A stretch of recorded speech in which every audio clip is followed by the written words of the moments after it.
¿sabes? Ok, ahí va. Ok.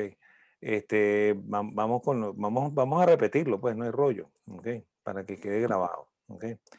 Bueno, estaba comentando que estos son los datos del FED, ok, y que ellos llaman al sitio así FRED, Federal Reserve Economic Data, y ahí está la dirección.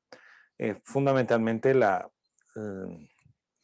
eh, ¿cómo se llama? El Banco de San Luis, ¿ok?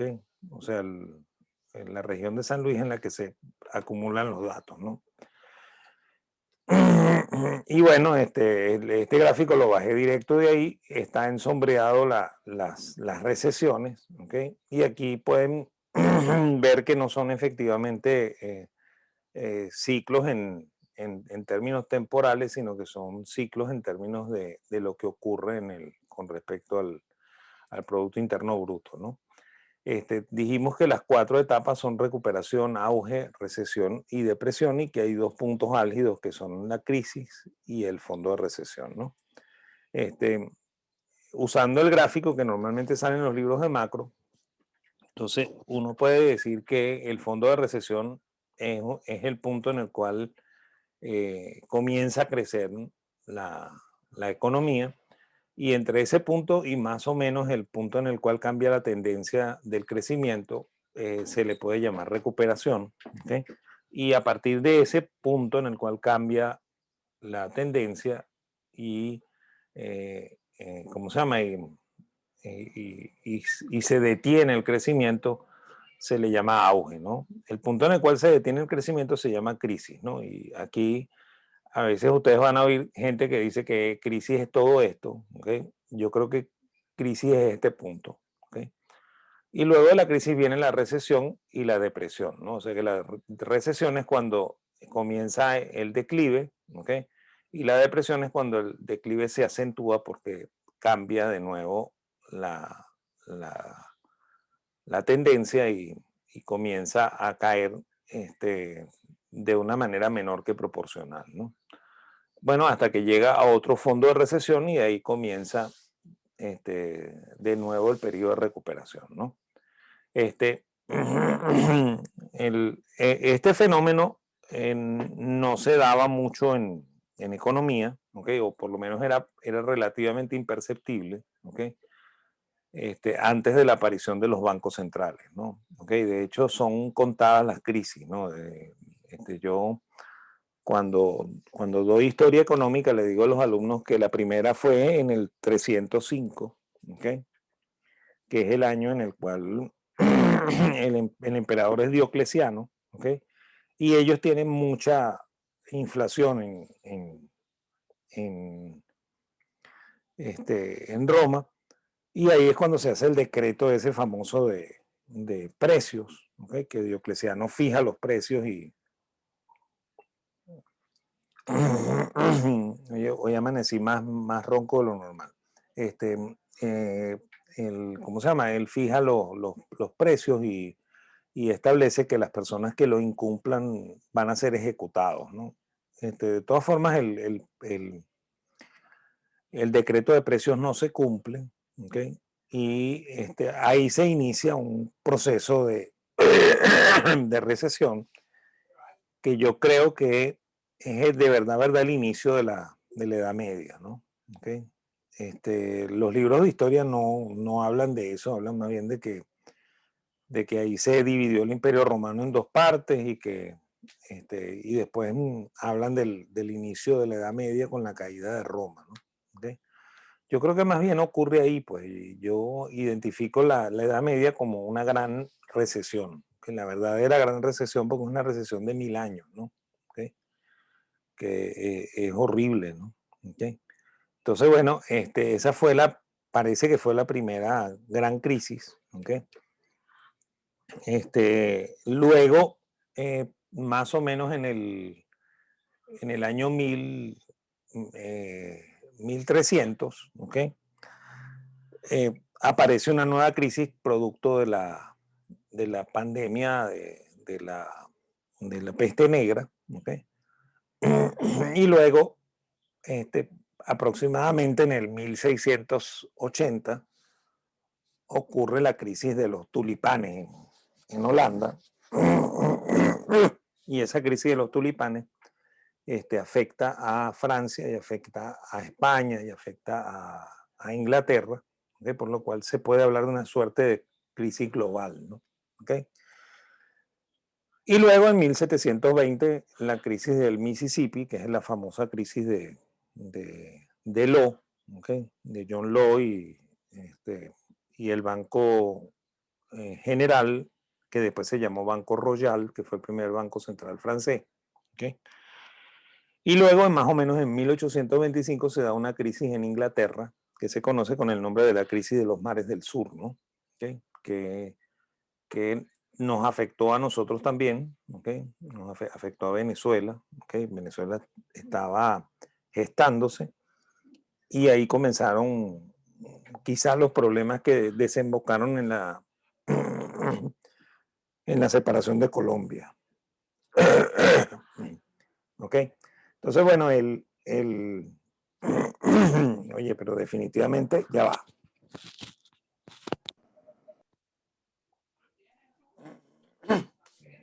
Profesor, ya le voy a mandar unos té de Puer. ¿Unos té? Ok, té medio. Puer. Se llama Puer cha. Ah, bueno, ok. Bueno, chévere. A ver cómo se lo hago llegar. Eso es bueno para la garganta. Bueno, eso me parece bueno. Okay. Un tecito de jengibre y... También funciona el jengibre, ¿no? Okay. De repente es lo mismo, ¿no? O algo parecido. Ok, bueno, entonces, esas son las crisis, ¿ok? Que se dan. Fíjense que son muy espaciadas, ¿no? O sea, que no es una cosa así, ¿cómo se llama? Tan de corto plazo. Y si nosotros vemos, por ejemplo, el gráfico del FED, la distancia es mucho más larga que esta, ¿no? ¿Okay? Entonces, parece que cuando no existían bancos centrales, como que la crisis era menos acentuada y menos violenta, ¿no? ¿Okay? O bueno, no menos violenta, menos acentuada, ¿no? Entonces,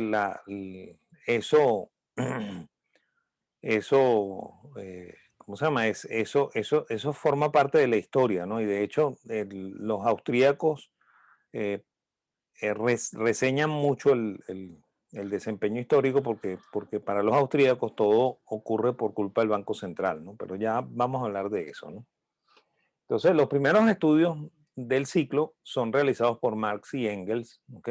Es más, ellos dicen que el ciclo es una condición de la economía capitalista, ¿ok? O sea, ellos creen que el ciclo no se presenta en épocas no capitalistas y dicen que el inicio del comportamiento cíclico se puede fijar en 1825. Fíjense que yo antes de 1825, que fue la última crisis que nombré, ¿ok? Hablé del 305, hablé del 1300, hablé de 1650, ¿okay? Hablé de 1720, ¿okay? Bueno, es 1639, ¿no? Después hablé de 1620, ¿okay? Por lo cual hay cinco manifestaciones cíclicas antes de 1825, ¿no? Ellos dicen que empieza en 1825. ¿Por qué no ponen la crisis de Law? ¿Okay? Porque la crisis de Law es previa a la Revolución Francesa, ¿no? Por lo cual, en términos de la mente de los marxistas, eso es edad media, ¿no? Entonces, ellos no incluyen esto porque ellos no quieren que nosotros entendamos que el ciclo no es capitalista, ¿no? Que no es un fenómeno capitalista. ¿Okay? Aquí pueden ver que efectivamente cuando no existía capitalismo en el concepto marxista, ¿no? Porque acuérdense que para Marx el capitalismo es una etapa histórica, ¿okay? No es un fenómeno humano, sino que es una etapa histórica. ¿Okay? Y que esa etapa comienza con la primera revolución industrial, ¿verdad? Y la primera revolución industrial comienza más o menos en 1750, 1780, ¿ok? Por lo cual, esto no está inscrito, 1720 no está inscrito en el periodo capitalista, ¿no? Esto es edad media para él, ¿okay? Eso sería feudalismo todavía. Entonces, igual, 1300, 1639 es feudalismo, ¿no? ¿Okay? Por lo cual, entonces, hay crisis en el feudalismo, ¿okay?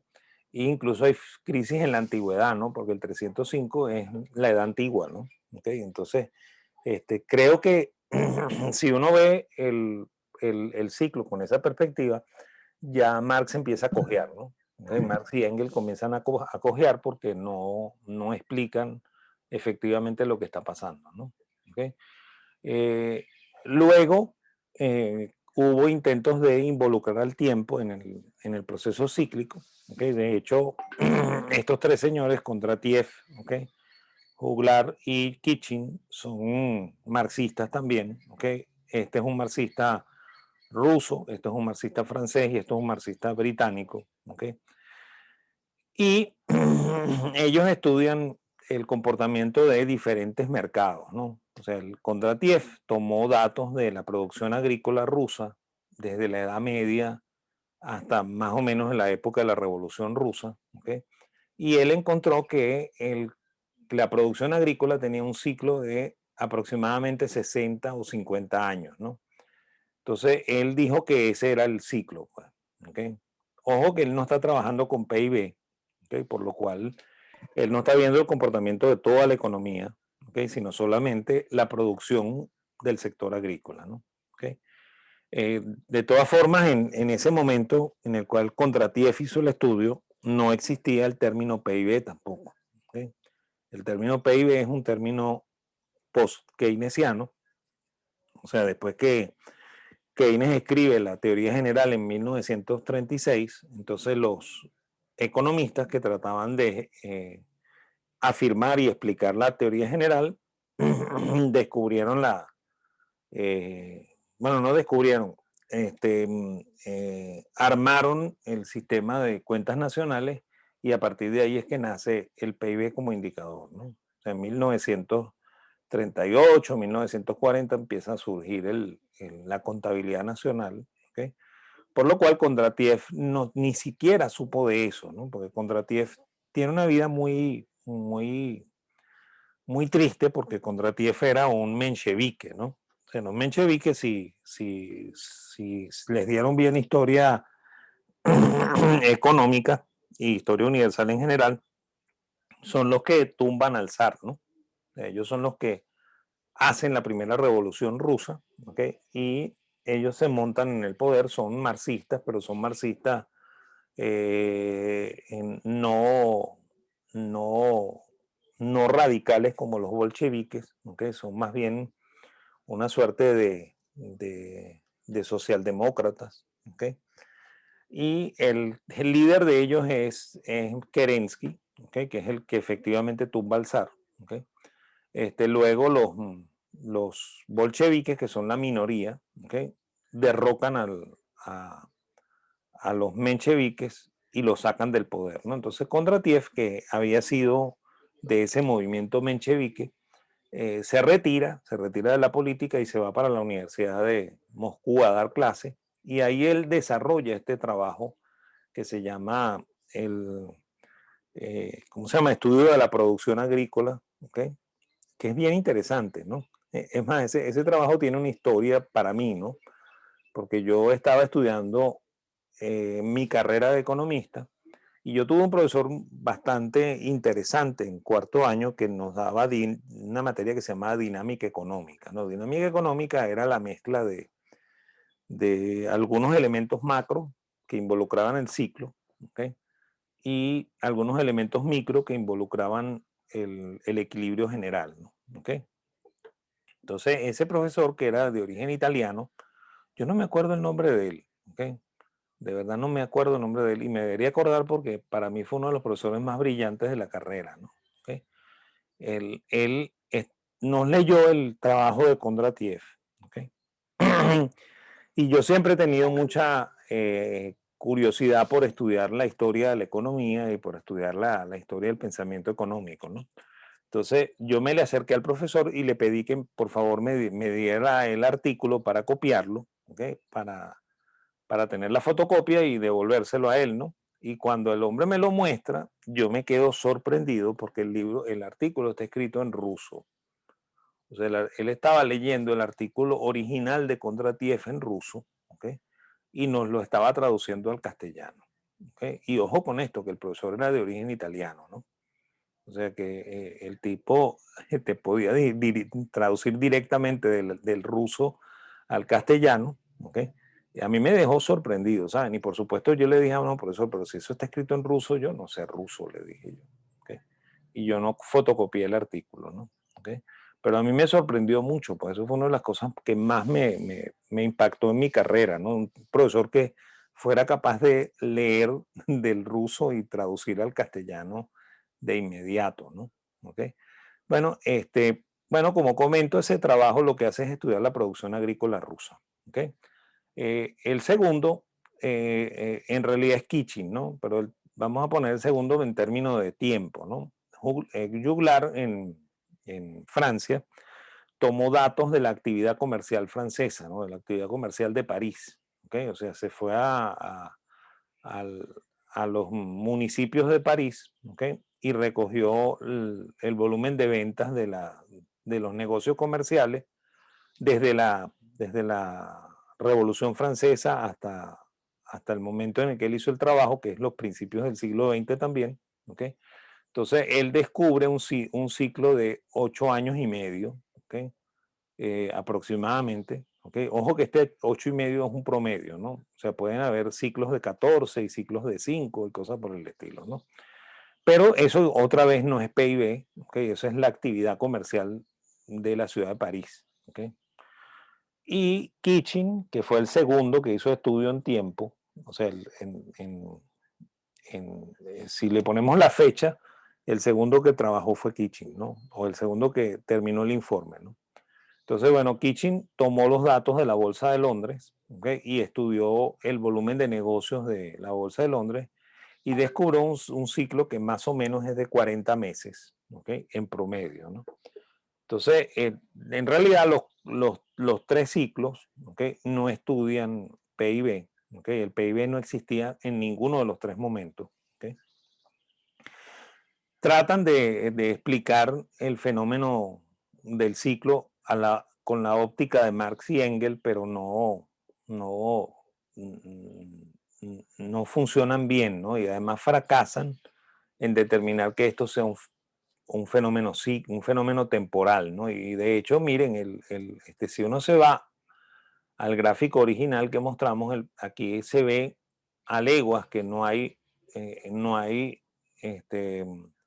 ¿cómo se llama? No hay de verdad, identidades temporales, ¿no? Imagínense en esto, ¿no? ¿Okay? Aquí hay menos de 2 años y ya ocurren 2 ciclos, ¿no? ¿Okay? Entonces, eh, eh, el tiempo no es el que determina esto, ¿no? ¿Okay? De hecho, esa es una pregunta que normalmente los alumnos hacen, ¿no? O sea, los alumnos siempre preguntan, mire, profesor, y cuando no son avanzados de economía, pues, creen que eso tiene que ver con el tiempo, ¿ok?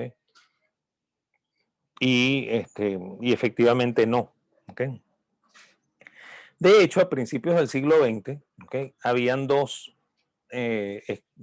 economistas norteamericanos, William Truman Foster y Wodil Kachin, ¿okay? Que hablan de una teoría del subconsumo, ¿no? ¿Okay? Que está muy vinculada a la misma idea marxista, ¿no? Para Marx el consumo es ¿cómo se llama? El ciclo es la caída del consumo, ¿no? ¿Okay? Y Foster y Kachin creen que efectivamente es eso, pues la caída del consumo, ¿no? Es más, de hecho, esto está muy de moda en Estados Unidos cuando no se ha dado todavía la crisis del 29, ¿okay? Se dio la crisis del 21, pero no la del 29, ¿okay? Entonces, cuando Hayek va a Estados Unidos, casi todos los gringos creen en esta teoría, ¿okay? Y él la critica, ¿no? ¿Okay? Él critica la teoría diciendo que eso no es verdad, pues, ¿okay? Luego vamos a ver qué dice eso, ¿no? Y bueno, un poco dentro de la óptica de lo que piensan los marxistas, ¿okay? Para el marxista, el ciclo es uno de los elementos fundamentales de la teoría, porque es el fundamento de la tercera ley de la dialéctica materialista, ¿no? Las leyes en la dialéctica materialista son tres, ¿no? La ley de la acumulación y la concentración del capital, la ley de la explotación de la clase obrera y la ley del ciclo. ¿Okay? Esas son las tres leyes de la dinámica, ¿cómo se llama? De la dialéctica materialista. ¿Okay? Y las tres son refutables, ¿no? De hecho, él decía, o ellos decían, ¿okay? Para poner a Marx y a Engels juntos, ¿okay? Decían que el capital tenía una tendencia natural a la acumulación y la concentración, ¿no? ¿Okay?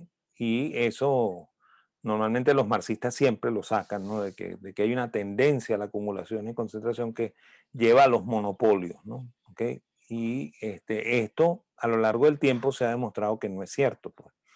O sea, más bien cada día hay, hay una tendencia más bien natural ¿cómo se llama? A, a la diferenciación del capital, ¿okay? Y la no acumulación y la no concentración del capital, ¿no? De hecho, cada vez salen empresas nuevas, ¿okay? Que, que provocan lo contrario a lo que dice Marx, ¿no? O sea, que provocan más bien la creación de más competencia, más que la concentración en un monopolio, ¿no? ¿Okay? Es más, en la mente de Marx funciona muy bien esta caricatura del coyote y y del correcaminos, en la cual existe una gran empresa que se llama Acme, que fabrica de todo, ¿no? Que fabrica bombas, que fabrica todas las cosas que el coyote usa para tratar de cazar al correcaminos y fracasa, ¿no? Entonces, esa ACME es la idea que tiene Marx del futuro capitalista, ¿no? O sea, de que el capitalismo va a terminar generando una sola empresa que es dueña de todo, ¿no? ¿Okay?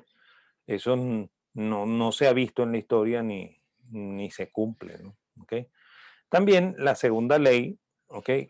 Que quizá es la base fundamental de las dos, ¿okay? Aunque él la pone de segunda, creo que debería ser la primera, es que él cree que existe la tendencia por parte del empresario a pagar siempre el salario de subsistencia, ¿no? O sea, para que el obrero no sienta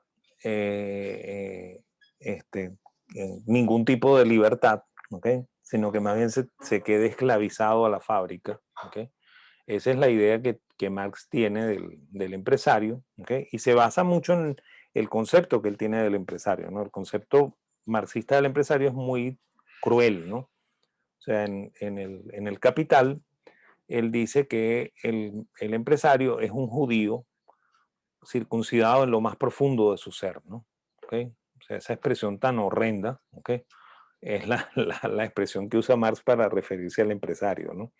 Y bueno, y eso también nos dice una cosa bien interesante, ¿no? Que Marx no se sentía judío, ¿no? ¿Okay? Creo que ya cuando Marx escribió eso sabía que tenía origen judío. Él nace en una familia que se lucía de no ser judía, ¿no? ¿Okay? Su papá era hijo de, de rabino, ¿okay? Y nieto de rabino. Se llamaba Heine Marx, ¿okay? Ese era el nombre original en hebreo, bueno, en yiddish, ¿okay? Que es el idioma o el lenguaje que hablan los judíos alemanes, ¿okay? Y él había renegado de la religión judía y se había convertido al luteranismo antes del nacimiento de Carlos, ¿okay? Y él se cambió el nombre y se puso Heinrich, ¿okay? Es más, él era empleado del gobierno prusiano, ¿okay? Era uno de los abogados del imperio prusiano y bueno, y él no ocultaba ese origen judío, ¿no? ¿Okay? Se casa con, con la mamá de Marx, ¿okay? En este momento no recuerdo bien el nombre de ella, ¿okay? La mamá de Marx también tiene origen judío, ¿ok?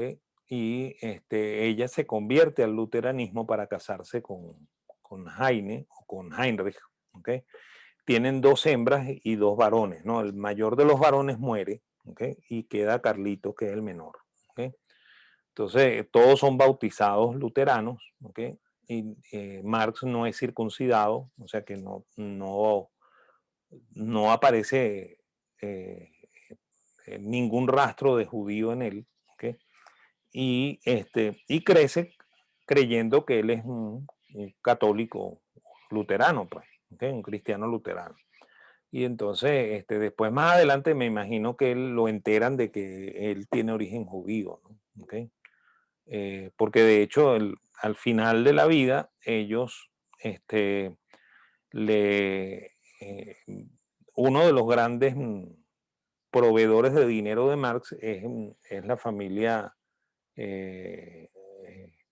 la familia Morris, ¿ok? Que son dueños de una tabacalera que se llama Philip Morris, ¿ok?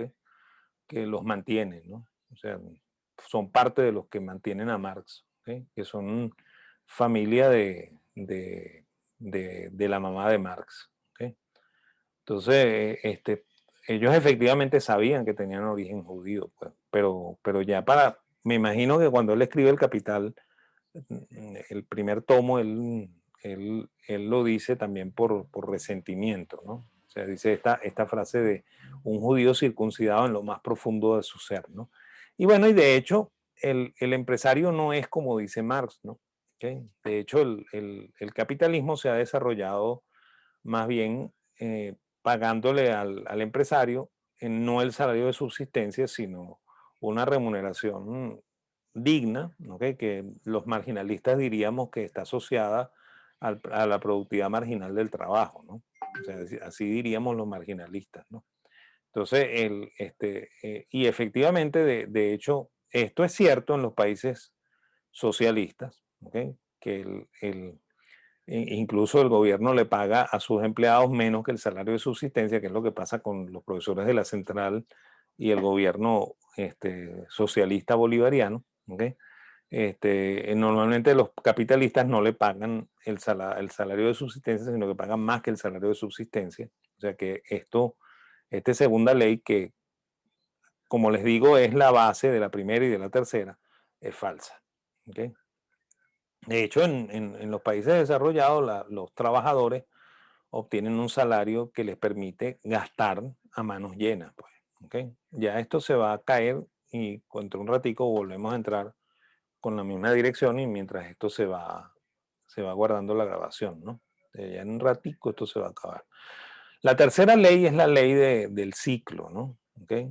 Que es la que está asociada a lo que nosotros estamos estudiando el día de hoy, que dice que la economía capitalista tiene una tendencia a generar comportamientos cíclicos, ¿no? Que nosotros vimos en fechas en la lámina anterior, que en una de las láminas anteriores, que efectivamente eso no es un fenómeno capitalista, pues. ¿Okay? Pareciera que es otro de los argumentos de Marx contra el capitalismo, pero no funciona, ¿no? ¿Okay? Yo voy a esperar que esto se caiga para rearrancar con la otra línea, ¿no?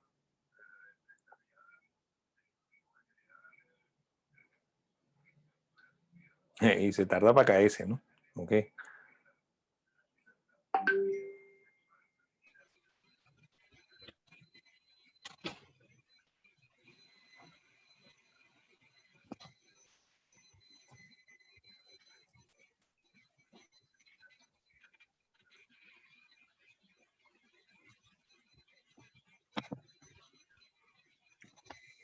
Pareciera que más bien esto como que dice mucho más de un minuto antes que